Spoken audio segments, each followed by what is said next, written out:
Martin Luther King Jr. said, "The ultimate measure of a man or woman is not where he or she stands in moments of comfort and convenience, but where he or she stands in times of challenge and controversy." I want to look at this quote backwards this morning. That is, what you do in the moments of comfort and convenience. You see, that might be even more life-defining. Let me explain.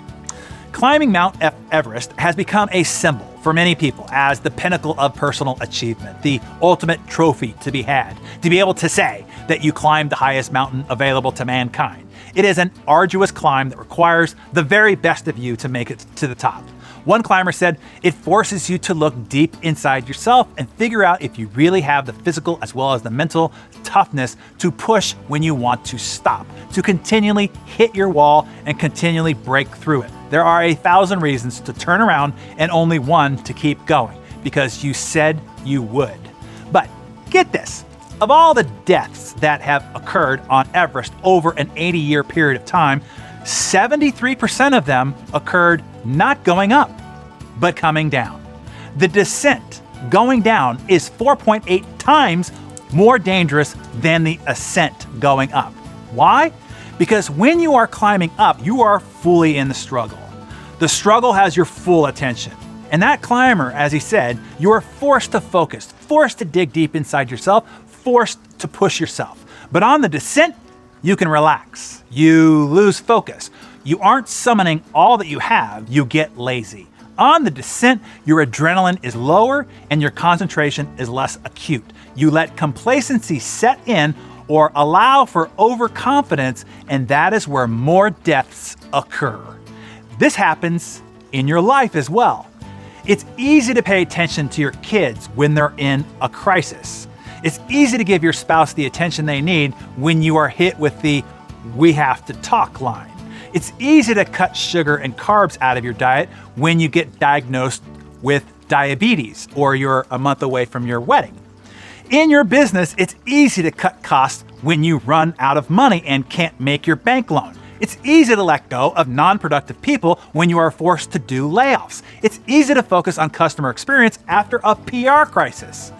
Back in 2002, Sony and Nokia had the mobile phone market by the tail. They were by far the most prominent players in the burgeoning business. Apple and Samsung weren't even in the mobile game yet.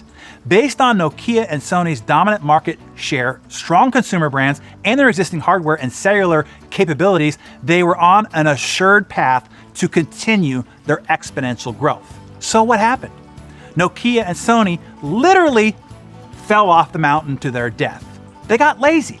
They relaxed. They stopped pushing. They stopped innovating. They stopped summoning the best they had. They lost focus and fell. So, if I may, I'd like to make an adjustment to MLK's quote here.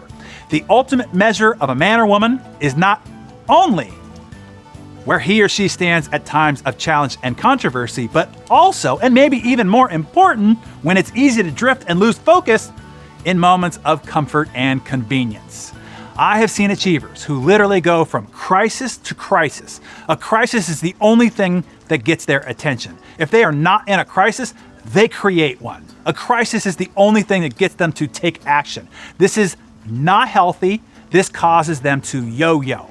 They create success and then fall into failure. They rise from the ashes, create success, and then fall into failure again, over and over. That is no way to achieve or to live.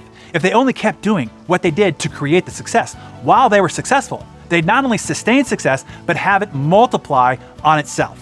What I want to suggest to you here this morning is, 1, be as vigilant when times are good as you are when they are bad.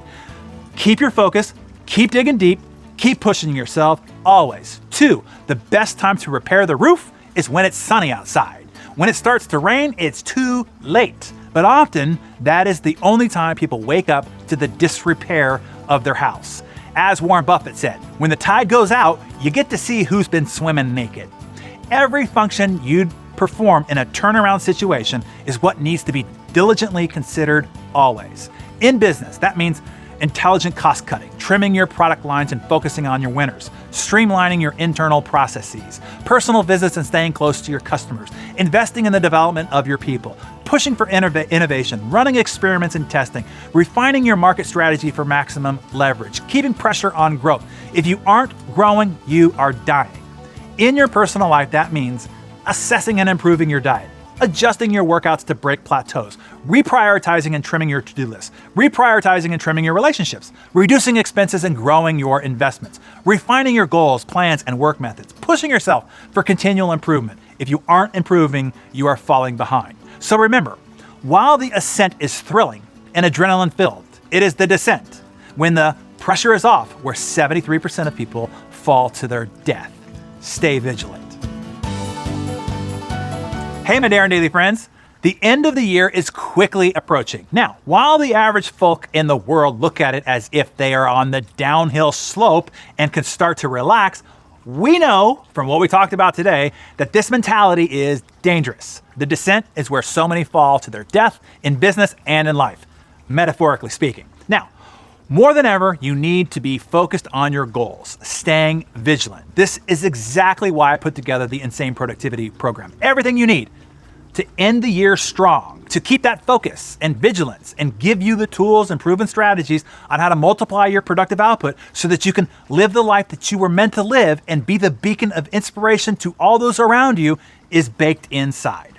If you want to know how the few survive the descent of the mountain, this is how. If you are not already an Insane Productivity member, and many here on Darren Daily are, why? Because they are committed high achievers, that's why. But if you are not yet, I'm going to open access to the vault today.